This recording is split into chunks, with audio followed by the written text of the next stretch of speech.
Oke, selamat pagi Bapak Ibu semua. Terima kasih sudah datang di acara kami yaitu Power Focus Pagi hari Rabu tanggal 21 Juni tahun 2017 bersama saya Kevin Duido. Untuk pagi hari ini saya akan memberitahu info-info yang membuat Bapak Ibu nanti bisa melakukan aksi pada perdagangan hari ini.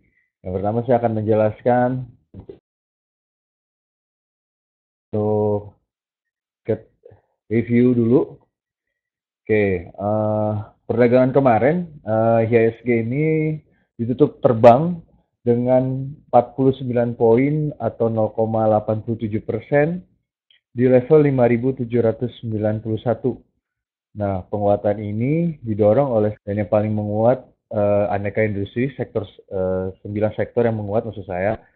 Dari 10 sektor, cuma 9 yang menguat, yaitu yang pertama itu aneka industri memimpin penguatan dengan 2,12%, mining 1,46%, dan manufaktur 1,09%. Sedangkan untuk yang paling rendah itu masuk ke agriculture 0,34%, dan juga kemarin kenaikan IHSG kemarin ini tidak berbanding lurus dengan investor asing yang mencetak net sale-nya mencapai 480 M. Ini net sale ini naik Bapak Ibu dibandingkan hari Selasa, maksud saya hari Senin yang hanya cuma 2 digit saja, kalau nggak salah 50 sampai 60-an kalau nggak salah ya. Nah, untuk melihat perdagangan hari ini, memprediksikan IHSG akan menguji area resisten kuatnya di kisaran 5.771 dan 5.791. Jadi kalau dari chart, saya akan langsung masuk ke chart aja. Nah, IHSG ini sekarang berada di area paling kuatnya di resistennya di 5.780, maaf 5.771, saya kurangin di sini, sampai dengan 5.791. Nah,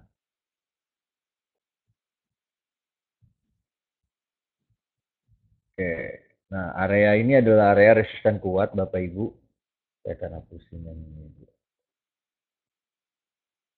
Dikarenakan memang area ini adalah pengujian apakah IHSG pada hari ini tertembus apa tidak. Namun kalau saya perhatikan kemarin memang volumenya itu cukup tinggi ya dari beberapa hari yang lalu, dari tanggal 19 Juni sampai tanggal 16 Juni, memang ini peningkatannya cukup uh, cukup naik, namun terbatas. Jadi saya melihat perdagangan untuk hari ini dari historical technical ini ada konsolidasi, IHSG akan terkoreksi dulu Bapak Ibu ke bawah, karena saya perhatikan memang area resisten kuatnya di 5.773 sampai dengan 5.791 ini sangat kuat sekali. Jadi namun kalau misalnya saya analogikan, kalau misalnya pelaku pasar akhirnya taking profit, ini juga akan membawa rentan IHSG akan turun. Namun bila mana pelaku pasar masih mempercayai untuk dia terus tembus untuk break up di 5.791, ini ada potensi dia akan sampai di 5.850, kurang lebih seperti itu. Namun untuk saat ini saya memprediksikan IHSG akan bearish, dalam tanda kutip adalah turun, dan itu berada di kisaran 5.761 sampai dengan 5.805 untuk pada perdagangan hari ini. Oke, saya lanjut. Nah, untuk indeks global highlights nih, salah satunya Hang Seng. Hang Seng kemarin melemah 0,31% di level 25.843. Nikkei kemarin juga menguat 0,81% di level 20.230. S100 melemah 0,68% di level 7.472. Dow Jones melemah minus 29% di level 1467. Eido mencetakkan penguatan 0,45% di level 26,91, sedangkan gold kembali lagi melemah di 0,09% di level 1242. Oil mencetakkan pelemahan turun minus 2% di level 43,23. Ini oil ini turun dikarenakan sentimen dari beberapa kekhawatiran. Maksud saya adalah yang pertama, harga minyak mentah turun di level terendah kurang lebih 9 bulan terakhir ini pada perdagangan kemarin Selasa, di tengah kekhawatiran bahwa kesepakatan pemangkasan output OPEC akan gagal karena yang mengurangi pasokan global. Jadi memang ada pelaku pasar yang melihat OPEC ini tidak terlalu serius untuk memangkaskan produksinya, sehingga itu menjadi sentimen negatif buat oil. Lalu yang kedua juga pasokan minyak mentah Amerika Serikat juga kemarin juga menguat terus, maksudnya produksinya menguat, ini juga membuat negatif komoditas tersebut. Lalu yang terakhir adalah yang ketiga adalah pasokan minyak Libya akan sedikit lebih banyak dari yang diperkirakan. Ini juga mendambah sentimen negatif bagi oil sehingga oil jeblok di 43,23. Dan saya menyarankan untuk Bapak Ibu hati-hati yang saham-saham yang bergerak di sektor energi khususnya minyak Bapak Ibu seperti Medco. Medco juga kemarin turun drastis juga ya. Sampai poinnya kalau tidak salah 150 kisaran 120 sampai dengan 150. Ini juga hati-hati juga untuk Bapak Ibu yang punya saham Medco. Elsa juga ini juga hati-hati. Elsa ini juga perusahaan yang bergerak di minyak dan gas. Ini juga apalagi trennya lagi turun, walaupun sempat kemarin naik, namun naiknya itu dalam short term saja. Tapi kalau secara medium term maupun long term ini harus juga hati-hati. Pegas juga Bapak Ibu hati-hati juga karena ini sebenarnya ini saham yang bergerak di dalam perdagangan atau bukan maksudnya infrastruktur, fokusnya ke infrastruktur. Namun Pegas ini juga terkadang saham ini mempunyai sentimen negatif juga kalau misalnya oil yang melemah. Jadi saya menyarankan untuk hati-hati terhadap Medco, Elsa, dan Pegas karena ini saham yang bergerak dalam oil dan gas. Jadi saya sarankan kalau misalnya Bapak Ibu tidak mempunyai barang untuk tidak membeli tiga saham tersebut. Lalu yang selanjutnya call kemarin melemah di minus 1,72% di level 81,15. CPO selama 2 hari kemarin juga melemah minus 1,43% di level 2601 dan USD menguat terhadap USD dolar menguat terhadap rupiah 0,07% di level 13.292. Oke, untuk corporate news hari ini, yang pertama adalah Gudang Garam. Wah, ini yang suka Gudang Garam nih. Saham-saham Gudang Garam lagi naik. Kebetulan untuk di kuartal 2 kayak potensi masih 70.000 ke atas sampai 80.000. Untuk Gudang Garam bakal membagikan dividen tunai pada tahun 2016 dengan nilai 5 triliun atau 2.600 per lembar saham.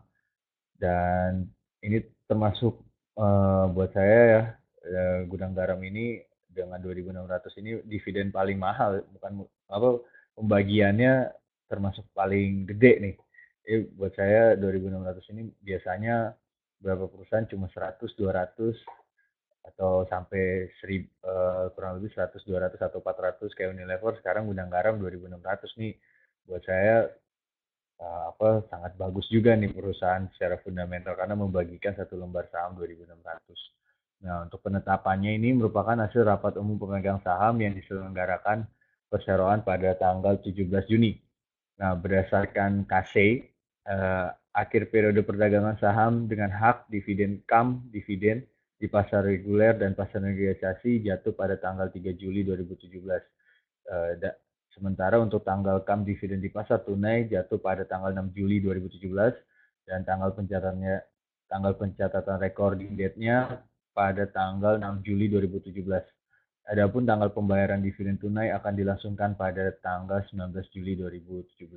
Jadi Bapak Ibu bagi yang menginginkan dividennya 2.600 per lembar saham boleh disarankan untuk membeli saham tersebut Gudang Garam, dikarenakan memang untuk tanggal KAM dividen di pasar reguler maupun negosiasi jatuh pada tanggal 3 Juli 2017, dan juga recording date-nya itu tanggal 6 Juli 2017. Jadi memang untuk saat ini Bapak Ibu dipersilakan karena minggu depan tidak bisa ada perdagangan bursa ya, karena memang hari libur dan memang perdagangan bursa ini sampai hari Kamis saja. Jadi Bapak Ibu yang menginginkan dividen cukup besar juga nih 2.600, Bapak Ibu bisa membeli saham Gudang Garam. Lalu yang kedua saya akan corporate news yaitu PTPP Lirik Investasi 3 Ruas Tol. Nah, untuk rekonstruksi dan investasi milik negara PTPP melirik investasi 3 ruas jalan tol dengan total ruas 165 km. Nah, untuk ruas jalan tol itu adalah Probolinggo Banyuwangi dengan panjang 100 km, Semarang Demak 30 km, dan Gempol Mojokerto 35 km. Nah, untuk secara umum nilai investasi dari setiap kilometer mencapai 150 miliar rupiah. Dan emiten ini akan memperoleh maksud saya emiten ini memperkirakan nilai investasi yang bakal disiapkan oleh perusahaan mencapai lebih dari 7 triliun, di mana 7 triliun itu sebagian dananya berasal dari pinjaman. Untuk PTPP, corporate-nya seperti itu. Lalu selanjutnya yang nomor 3, Main. Main ini akan bagikan dividen 38 per saham, Rp38 per saham. Untuk ini melalui direkturnya Malindo Feedmill yaitu Pak Rudi Hartono mengatakan tahun lalu perseroan mengantongi penjualan bersih, tahun lalu masuk 2016, mengantongi penjualan bersih sebesar 5,24 triliun atau naik 9,9% dibandingkan tahun 2015 yang hanya 4,77 triliun. Sehingga laba bersihnya ini mencetak untuk tahun 2016 ini 290,23 miliar. Nah, rahian profitabilitas positif itu membalikkan kondisi rugi bersih. Jadi di tahun 2016 karena pendapatannya naik 9,9% di 5,24 triliun, sehingga laba bersihnya menjadi 290,23 miliar. Ini berbanding terbalik dengan tahun 2015 yang rugi 62,09 miliar. Makanya daripada itu perusahaan Main atau Malindo Feedmill membagikan dividen sebesar 38 per saham. Namun Main belum mengeksekusi dalam tanda kutip belum memberitahu kepada pemegang saham. Makanya untuk selanjutnya nanti saya tidak tahu nih bulan apa, tanggal berapa, belum ada info. Jadi memang ini baru direncanakan dan memang akan dilakukan setelah rapat umum pemegang saham. Untuk rapat umum pemegang saham sendiri tanggal infonya juga belum ada. Namun Main masih memberikan keterangan bahwa dia akan membagikan dividen saja dahulu untuk kepada publik. Terus yang keempat Unilever. Unilever ini akan bagikan dividen tahun 2016 sebesar 6,4 triliun. Unilever memutuskan untuk membagikan 6,4 triliun atau setara dengan 835 per saham. Nah, pembagian dividen ini disepakati dalam rapat umum pemegang saham tahunan RUPST yang digelar pada hari Selasa tanggal 20 bulan Juni, dan rincian dividen yang disepakati yaitu dividen final tahun 2016 sejumlah 460 per saham atau mencapai 3,5 triliun. Kemudian disahkan pembagian dividen interim tahun buku 2016 senilai 375 per saham atau 2,9 triliun. Lalu, dalam 10 tahun terakhir, UNVR telah melaksanakan pembagian dividen yang tinggi, rata-rata hampir 100% dari laba bersih. Dividen final untuk tahun 2016 akan dibagikan kepada pemegang saham yang berhak lambat-lambatnya 20 Juli 2017. Ya, untuk Bapak Ibu yang menginginkan dengan harga 835 per saham namun dipecah nih sebagai interimnya, Bapak Ibu bisa membeli juga saham Unilever. Dan memang rata-rata consumer goods seperti Gudang Garam, Unilever, dan juga Indofood, ICBP ini juga fundamental cukup baik dan memang ini bisa kita masuk dalam portofolio kita. Oke, itu yang yang corporate news pada hari ini. Kami akan bahas juga tentang chart Nexus. Oke, yang pertama kita akan bahas Medco dulu. Oke, untuk Medco ini sangat menarik sekali dikarenakan memang Medco sendiri sentimen negatifnya adalah di oil. Jadi kalau oil yang melemah, Medco juga ikut melemah. Nah, untuk Medco sendiri kenapa saya memilih Medco karena masih ada potensi untuk kita buy on weakness. Namun untuk di momen ini saya sarankan untuk hold dulu dikarenakan memang ada kalau secara teknikal ini pergerakannya cukup tinggi ya. Saya akan gambarin dulu. Oke.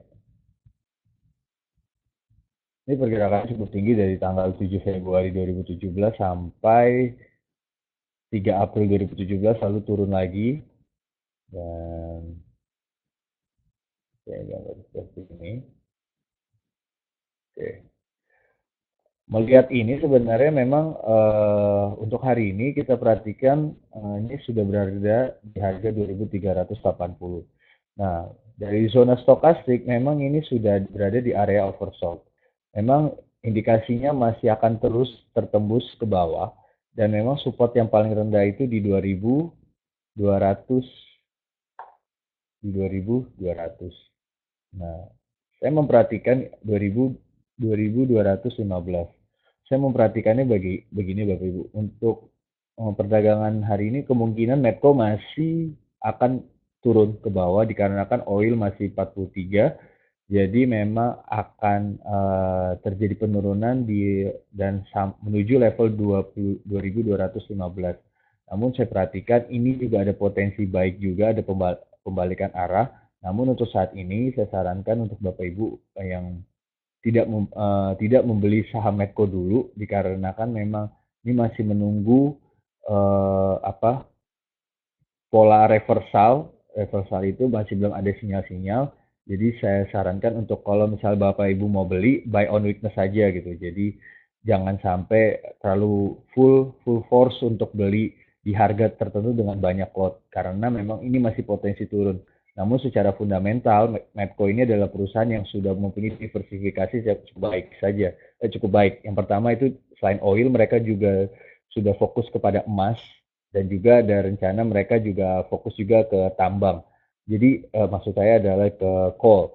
Ya, jadi memang masih ada potensi Medco masih cukup kita lihat walaupun dan kita ini masih potensi kita bisa ambil di harga yang paling bawah karena saya melihat prospek Medco secara fundamental ini masih cukup oke untuk tahun ini. Jadi saya sarankan untuk Bapak Ibu untuk hold dulu tidak masuk ke dalam saham Medco dulu. Namun bila mana Bapak Ibu mau averaging, saya sarankan untuk buy on weakness saja dipecah untuk ke bawah supaya dengan buy on weakness punya akumulasi lot, namun tidak terlalu force, tidak terlalu banyak gitu, tidak terlalu dipaksakan untuk di harga itu karena memang ini masih fluktuatif ke bawah.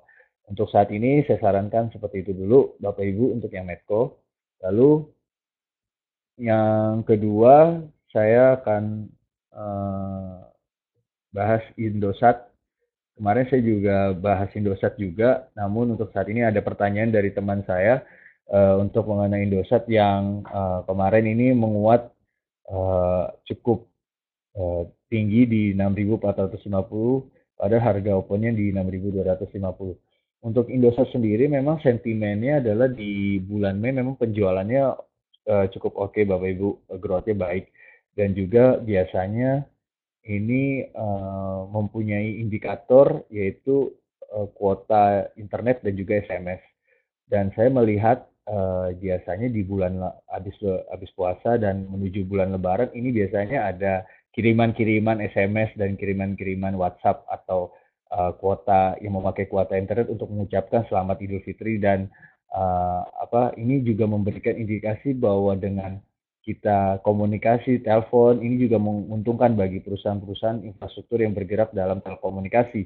Makanya saya sarankan kalau misalnya Bapak Ibu mempunyai Indosat, saya sarankan untuk di-keep saja, jangan, dan target resisten yang short term itu saya memperkirakan ini sudah mau nembus ya, ini sekarang di 6.450. Nah, memang target resistennya itu yang paling kuat di short term itu yaitu di area 600 600 maaf 602 6.550 sampai dengan 6.675. Jadi 6.500, saya ulangi ya. Untuk short term-nya itu resistennya seperti ini aja deh.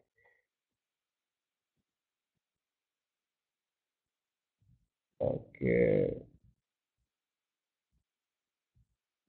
Oke, di 6.550 sampai dengan 6.675, karena ini fraksinya di atas 5.000 ya. Jadi kenaikannya 25 poin. Makanya saya sarankan untuk Bapak Ibu hold saja dan memang target short termnya di sekitar situ. Namun bila mana untuk medium term ini masih ada pola sampai nanti di bulan Juli atau Agustus, saya masih prediksikan di 7.000 masih cukup oke. Namun hati-hati Bapak Ibu ketika harganya sudah menembus area support 6 ribuan. Ini saya sarankan untuk Bapak Ibu cut loss saja dikarenakan memang ini bisa akan ke bawah lagi, maksudnya ke 5.200,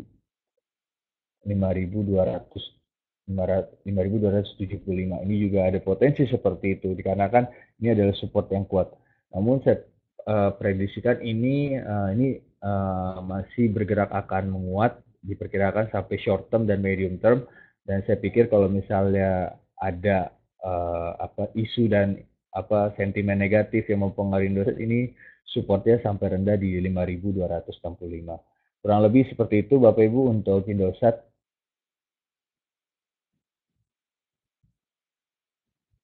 Oke, sebelum saya menutup, ada pertanyaan Bapak Ibu? Karena ini sudah mau buka jam 9, jadi saya harus mengakhiri. Ya, Pak Kevin mau nanya apa?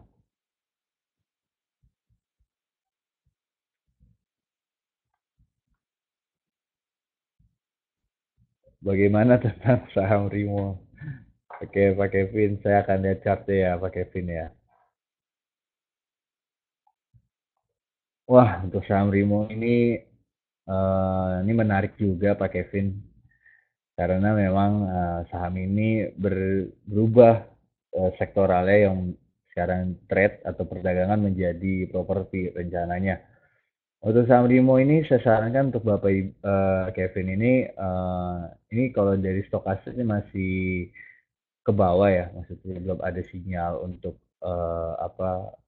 reversal dalam arti naik ke atas. Namun memang untuk target saya saranin di level 200. Kalau misalnya Pak Kevin ingin mau beli, saya sarankan untuk ini di level kuatnya di 180 dan 190. Oke, untuk saya saranin Pak Kevin masih ada potensi pembelian, namun hanya buy on weakness saja Pak Kevin. Namun dikarenakan memang ini garis supportnya kuatnya di area 161. Jadi selama beberapa hari ini memang Rimo dari tanggal 30 Mei, 2 Juni, dan 5 Juni memang selama 3 hari ini kurang lebih ini masih berada di area sini. Lalu sekarang sudah ada berada di area sini. Potensinya ini menjadi support kuat bagi Rimo dan memang untuk saya sarankan ketika di bawah harga 160, mendingan Bapak Kevin jangan beli dulu. Tapi kalau misalnya Bapak Kevin punya barang ya Bapak Kevin tahan aja dulu barangnya supaya uh, apa supaya masih ada target di short termnya di 180. Kalau misalnya uh, kalau misalnya punya barang dari harga, maaf maksud saya, kalau misalnya Pak Kevin punya barang di harga 160, ya saya sarankan Bapak keep aja. Namun kalau misalnya Pak Kevin harganya tertembus support bawah, saya sarankan untuk Pak Kevin untuk cut loss. Namun di cut lossnya itu kalau harganya di bawah 160 saja. Namun untuk kalau misalnya dia naik, ini masih ada potensi di 180. Kurang lebih itu Pak Kevin untuk Rimo.